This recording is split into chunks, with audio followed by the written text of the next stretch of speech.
ஔவையினுடைய திருவாக்கில் இருந்தும் பெற முடியும். வாக்குண்டாம், நல்ல மனம் உண்டாம், நோக்குண்டாம், மேனி நுடங்காது, தும்பிக்கையான் பாதம் தப்பாமல் சார்வார் தமக்கு என்று இதே திருவாக்கு, ஔவையினுடைய திருவாக்கு சத்தியம் என்று பெருமான் குறிப்பிட்டார்கள். அப்ப மேனி நுடங்காதுங்கிறான். அப்ப தும்பிக்கையான் திருப்பாதம் தப்பாமல்ங்கிற வார்த்தையை இவளும் கையாள்.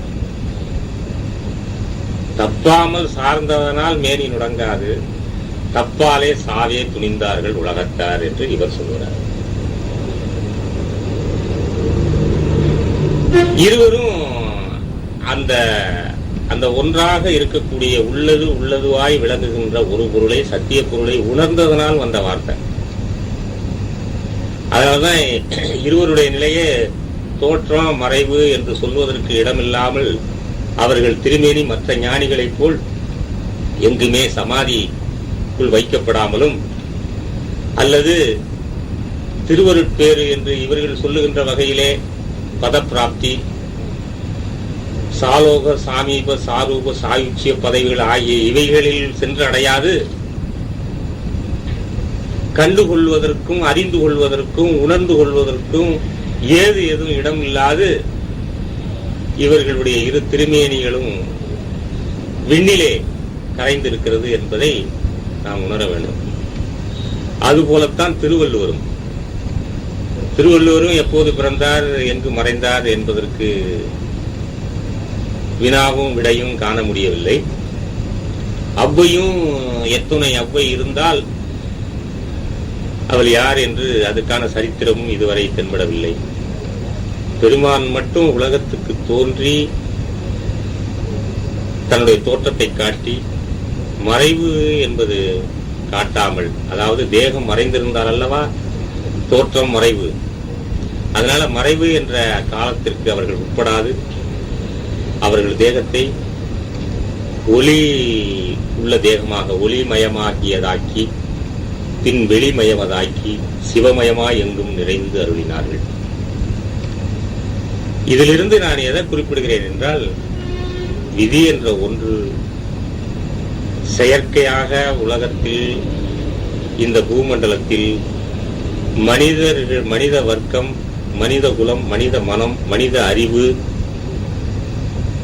அவைகள் காலாகாலமாக தோன்றி வந்த சாத்திர புராண இதிகாச கலைகளுக்கு ஒப்ப தோற்றுவிக்கப்பட்டு வழிநடத்தப்பட்ட சமய மத மார்க்கங்களில் கட்டுண்டு கிடக்கின்ற ஒரு செயற்கை நிலையிலேதான் இது உற்பத்தியாகி தோன்றி பரிணமித்து பலப்பட்டு மனிதனுடைய மனதிலே ஆக்கிரமித்துக் கொண்டு வாழ்க்கையை முடமாக்கி வைத்திருக்கிறது.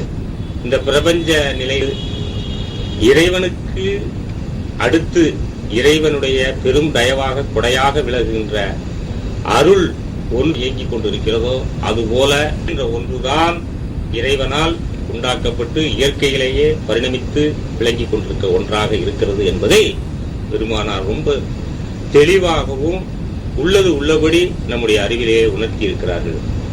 இதை உணர்வதன் இப்போது வரை சொல்லிய இது விஷயத்தை இவ்வளவு உணர்வதன் மூலம் சன்மார்க்க அன்பர்களாகட்டும் மற்றவர்களாகட்டும் மிக எளிதாக, அப்ப ஒரு கற்பனையிலேயே வாழ்ந்திருக்கிறோம். ஒரு கற்பனையினால் ஏற்பட்ட பயத்திலே கட்டுண்டு கிடந்த ஒரு வாழ்க்கையை தான் இதுவரை வாழ்ந்திருக்கிறோம் என்பதை உணர்ந்து கொள்ளும் போது அவர்கள் விரைந்து இந்த மதியை பெற்றுக்கொண்டு மேலான வாழ்வை, நித்திய வாழ்வை, விதி கடந்த ஊர் கடந்த வாழ்வை பெற்றுக்கொள்ள முடியும் என்ற ஒரு சத்திய உணர்ச்சி அவர்களுக்கு வந்து சேராதா என்ற அடிப்படையிலே தான் இவ்வளவு நேரம் இது ஒன்றை தவிர இரண்டல்ல என்று மாற்று கூறாக, விதியாக ஒரு செய்தி பேசப்பட்டது. எந்த மதி என்ற ஒன்றுதான் இயற்கையிலே உள்ள ஒரு விதியை தவிர விதி என்ற ஒன்று இயற்கையிலே ஒன்று இல்லை. மதி என்ற ஒன்றுதான் விதியாக இருக்கிறது. இப்போது சொல்லப்படுகிற விதி, இந்த விதி மதியிலே குழப்பம் வந்து விடக்கூடாது. விதி என்பது என்ன? விதி என்ற சொல்லுக்கு என்ன பொருள்? விதி என்றால்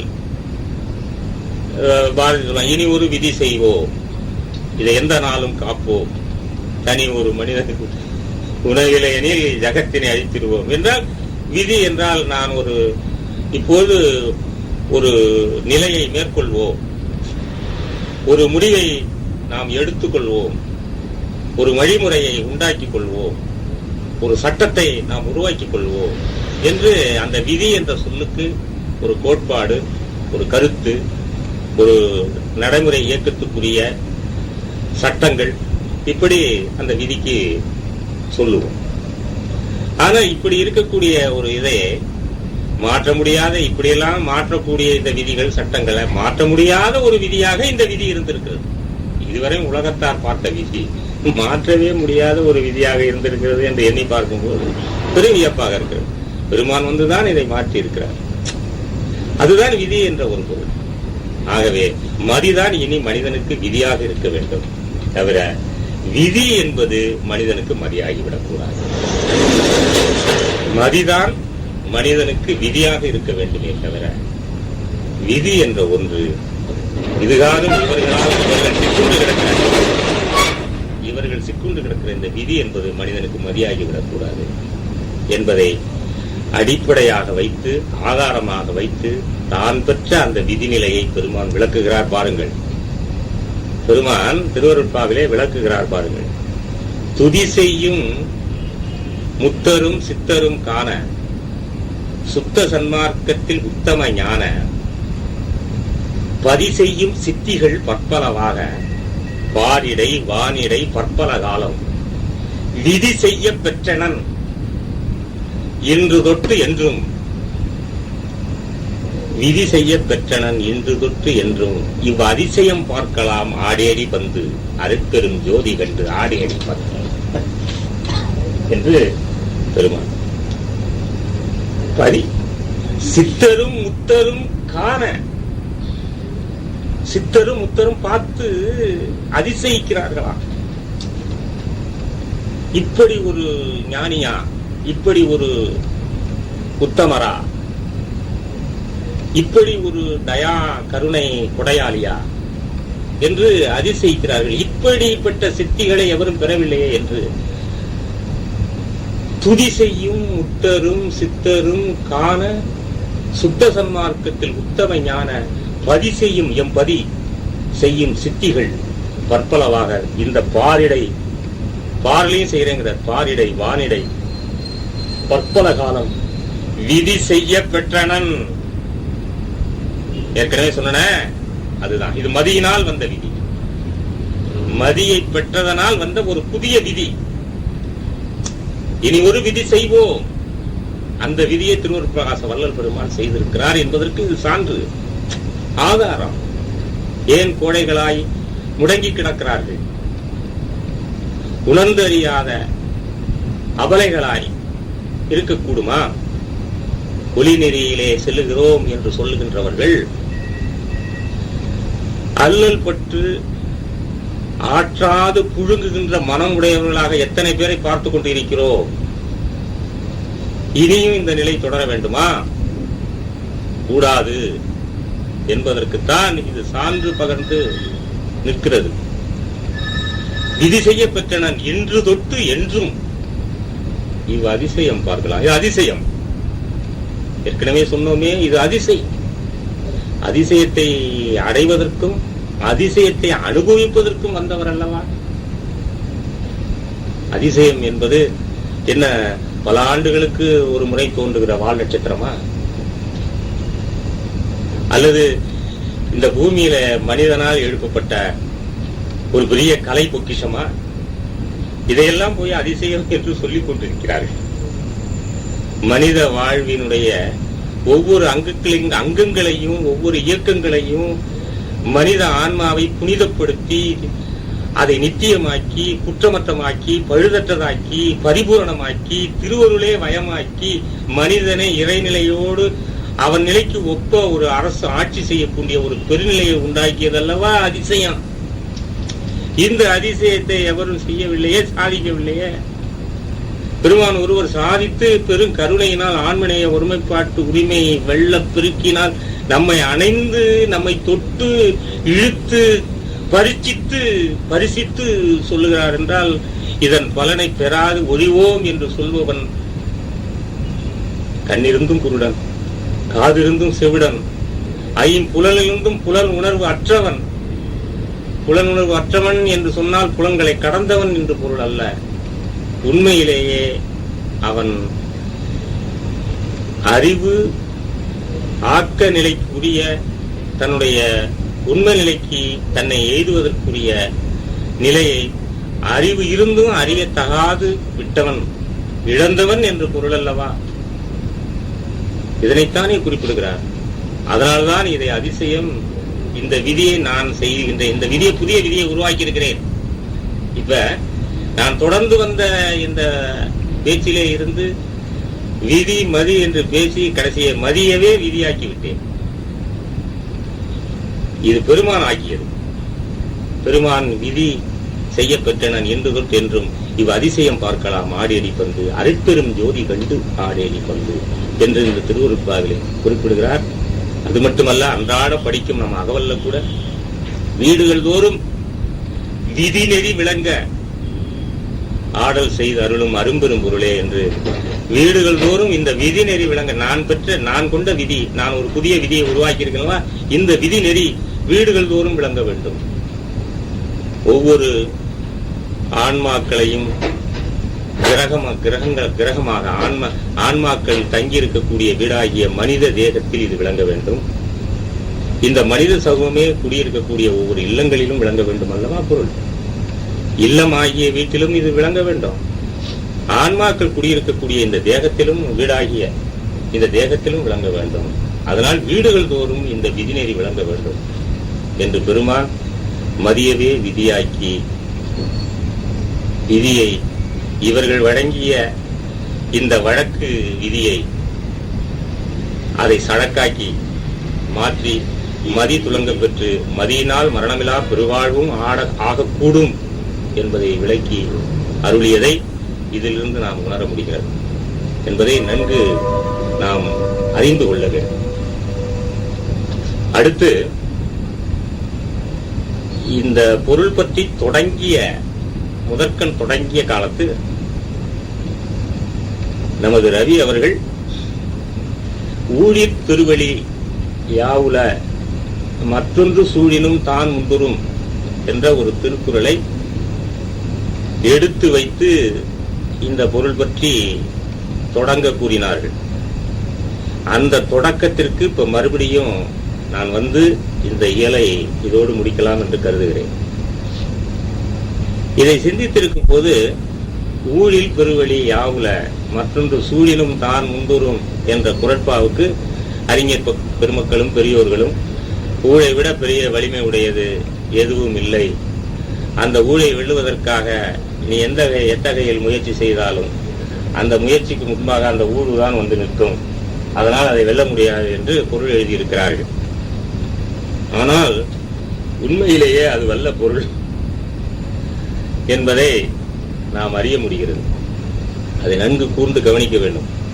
திருக்குறள் என்பது உலக பொதுமறை, அது நீதி நூல், அறநெறி விளக்கம், வாழ்க்கை விளக்கம், இப்படியெல்லாம் பெருமிதமாக எந்த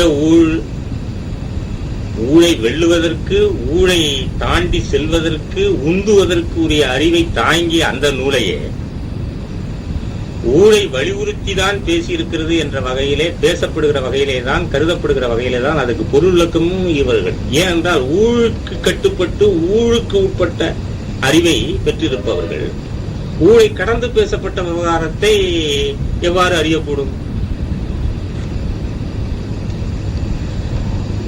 அதாவது ஊழை கடந்து, விதியை கடந்து பேசப்பட்ட விஷயங்களை விதிக்கு உட்பட்டவர்களால் அறிய முடியுமா?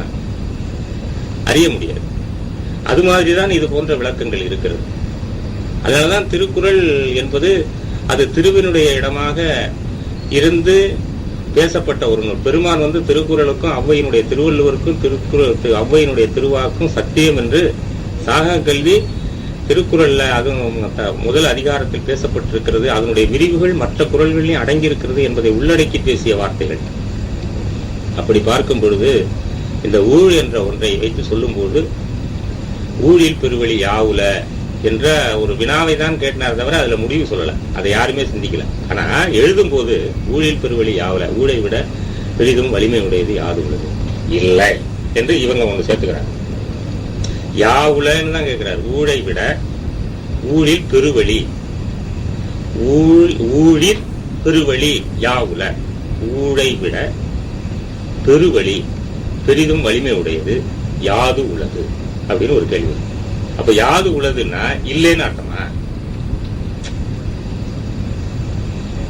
ஏன்னா இவங்க இல்லைன்னு இவங்க எழுதிக்கிறாங்க. இல்லை,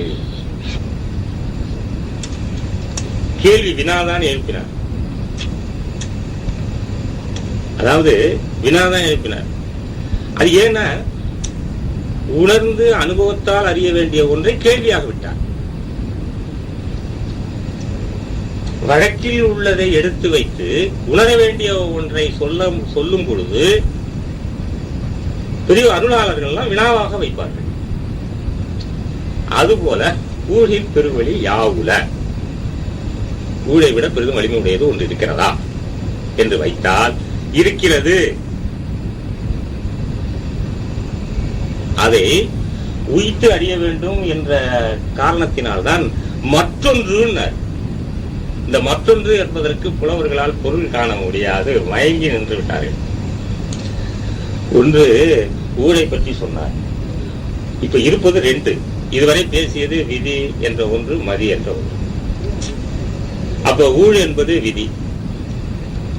இப்ப விதி என்பது ஊழுங்கிறதுக்கு தலைப்பை ஊழ சொல்லி ஊழில் பெருவழி, அதாவது விதியை விட பெரிதும் வலிமை உடையது ஒன்று உண்டா என்று கேட்டுவிட்டார். இப்போது மற்றொன்றுன்னு சொல்லும் பொழுது அது எது? மற்றொன்று சூழினம் என்றால் அந்த மற்ற ஒன்று என்று சொல்லும் பொழுது வேறொன்று என்று குறிப்பிடவில்லை. மற்ற ஒன்று என்றால் அதற்கு மாறான வேறொன்று என்கும் பொழுது அதற்கு மாறானது என்று சொன்னால் அது மதியாகத்தானே இருக்க வேண்டும். நேர் விதிக்கு மாறானது ஒன்றுக்கு எதிர்ச்சொல் சொல்லும் போது, தமிழ்ல சொல்லும் போது அதுக்கு நேர் மாறானது ஒன்று, அப்ப விதி. அதுக்கு நேரானது மற்றொன்று மதி. மற்றொன்று சூழினும் தான் முந்தொரும் என்று சொல்லும் போது, இந்த சூழினும் என்று சொல்லும் போது மற்றொன்று சூழின் தான் முந்தொரும், தானும் முன் உறும் என்று பொருள் கொள்ள வேண்டும். இது எங்க இருந்து படிச்சீங்க, எந்த கல்லூரியில யாரு சொல்லிக் கொடுத்தா என்ற கேள்விக்கு இடம் இல்லாது போயிற்று. என்றால் சூழினும் சூழின் என்பதை இந்த முதல் கடை என்ற தான், தானும் முன் உறும் என்ற இந்த தான் என்பது, அதாவது இந்த விதி என்று ஒன்று சூழும் போது இந்த விதியை கடந்து இந்த விதிக்கு முன்னாடி வந்து நிற்கும். இந்த ஊழுக்கு முன்னாடி வந்து இந்த மதியானது, அதாவது அதுவே முன்னாடி வந்து நிற்கும். சந்ததமும் வேதமொழி யாதொன்று பற்றின் தான் முந்துரும் என்று தாய்மானவர் சொன்னது அதுக்கு சான்று. அதுபோல தான் என்பது வந்து முன்னாடி நிற்கும். அது என்ன தான்? அது என்ன தான்? அது என்னதான் தான்? இதெல்லாம் இந்த ஒவ்வொரு தனி தமிழ் சொல்லின் பொருளும் கருத்தும் உணர்ந்து அறிவதற்கு ஒன்று இல்லாதது போல் பிறருக்கு தோன்றினாலும் உள்ளத்தின் இடமாக எழுந்து வருகின்ற மெய் உணர்வுகளின் எழுச்சியால் ஆன்ம பூர்வமான மெய் வாசகமாய் அருள் வாக்கியமாய் உண்மைக்கு சான்றாக விளங்குகின்ற மெய் வாசகங்களாய் கருதப்பட வேண்டும் என்பது பெருமானுடைய திருவாக்கு. அந்த திருவாக்கின் அடிப்படையிலே தான் இது வருகிறது. காரணம், நான் என்ற ஒரு எழுச்சி இருப்பதினால் ஊழ் என்பது பிறந்தது. நான் என்ற எழுச்சியினால் இது தோன்றியது. அந்த ஊழும் அந்த விதியும் நானால் வந்ததுங்கிற. நான் என்கிறது ஆணவம், மலம். ஆணவத்தினுடைய மலத்திலே கட்டுண்டு கிடக்கும். அதைத்தான் முதல்ல நாம் அறியாமை, இருள் என்று சொன்னோம். அந்த நான் என்பதை கொண்ட அந்த இருள்நிலைக்கு உட்பட்டு வாழுகின்ற வாழ்க்கையிலே தான், அந்த இருள்நிலைக்கு, நான் என்ற இருள்நிலைக்கு உட்பட்டு வாழுகின்ற வாழ்க்கையிலே தான், வாழ்க்கை முறையிலே தான் இந்த ஊடு வருகிறது, இந்த விதியும் வருகிறது. இந்த நான் கடந்து விட்டால் அது என்ன ஆகும்? அது தான் ஆகுமே. அந்த தான் தான் நான் கடந்த இடம். அப்போது அந்த தான் தான் மதி. அந்த தான் என்பது எல்லா இடங்களிலும் வந்து முன்பாக வந்து சேரும். அப்போது விதி பின்னோக்கி போய்விடும் என்பது இதனுடைய அருள் திருவாசக கருத்துகள். இந்த கருத்துக்கு மாறாக ஊருக்கு ஒரு வியாக்கியானம் பேசப்பட்டு வருகிறது. இந்த தானை பற்றி சொல்லும் போது பெருமான் திருவருட்பாலை பல இடங்களிலே சொல்லுகிறார். நான் தானானேன் நல்ல திரு அருளாலே என் உள்ளத்தே சாக மாட்டேன். நான் தானானேன் நல்ல திரு அருளாலே. படமாட்டேன் துயர் சிறிதும் படமாட்டேன், இனி நான் பயப்படவும் மாட்டேன். உன் பதத்துணையை பிடித்தேன், விடமாட்டேன் ஏமாந்து விடமாட்டேன். கிளரொளி அம்பலத்தாடல் வளரொளி நும்மல்லால் நடமாட்டேன். என் உள்ளத்தே சாக மாட்டேன், நான் தான் ஆனேன் நல்ல திருவருளாலே. தான்கிற இடம். இந்த தான்கிறது, இதை பற்றி விளக்கம் சொல்ல வேண்டும் என்றால் விரிந்து சொல்லிக்கொண்டே போக வேண்டும். இலக்கணம் படித்த பண்டிதர்களும் இந்த இலக்கண வியன்விடை நடையை சற்றும் அதை உய்த்து உணர்வதற்கு இயலுமா என்று வியந்து பார்த்து கொண்டிருக்க முடியுமே தவிர மற்றொன்றும் காண இயலாது. இந்த தான் என்பது என்ற ஒரு சொல் இருக்கிறதே, இது பொதுவிடை தனி நிலை சொல் என்று பேர். பொதுவிடை தனி நிலை சொல். ஏன்னா இது எல்லா காலத்திலும் எல்லா இடங்களிலும் எல்லா பால்லையும் வரும். இலக்கணம் படிக்கும் இந்த தான்கிற சொல். எல்லா காலத்திலும் போது இரவு பகல்ங்கிறது இல்லாம, அதாவது கடந்த காலம், நிகழ்காலம், எதிர்காலம் ஆகிய 3 காலங்களிலும் எல்லா இடங்களிலும், இடங்கள் என்று சொல்லும் போது தன்னிலை, முன்னிலை, வடக்கை ஆகிய 3 இடங்களிலும், பால் என்று சொல்லும் போது அப்ப ஆண்பால், பெண்பால், பலர்பால், ஒன்றன்பால் என்று சொல்லுகின்ற எல்லா பால்களிலும், திணை என்று சொல்லும் போது உயர்திணை, அகிரிணை ஆகிய எல்லா திணைகளிலும் வரக்கூடிய பொது சொல்லு இந்த தான் என்று. அதனாலதான்